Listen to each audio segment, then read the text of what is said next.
हाय नमस्कार ओडिया बहुलीना चैनल रे आपन को स्वागत।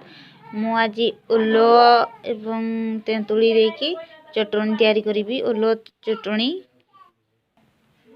ता सहित काई को मिसेकी काई को मिसेकी चटणी करी। से मुठी टेस्ट अनुसार लुण पकईबी। लुण रखी टिके अधिक राग दरकार चटणी से मुठी कंचा लंका को नहीं ए सब को मु ग्राइंडर रे पेसी नउची।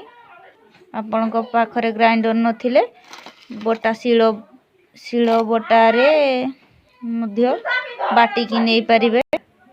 एथि सब को मिक्स करी मु पेस्ट कर नैची।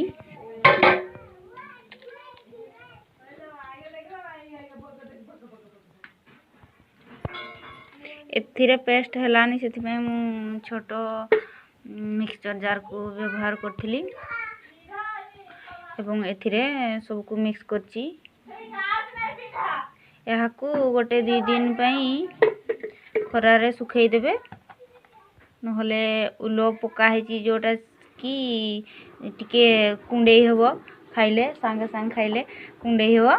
आकु खरा रे टिके पकई देले भल लागिबो। कुंडेई बनाही आपण चाहिले एथिरे सरसो तेल को फुटई की मध्य देई परिबे।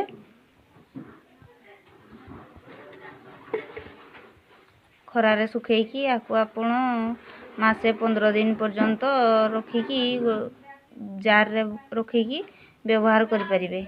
मोर एही ओलो काई तेंतुली चटणी जदि आपण मान को भल लागि थिबो मो चैनल को सब्सक्राइब करिवे, लाइक करिवे, शेयर करिवे सांग मन को सहित एवं मो वीडियो रो मजा नेबे। रहूची नमस्कार। पुणी देखा हबो आउ नेक्स्ट वीडियो रे।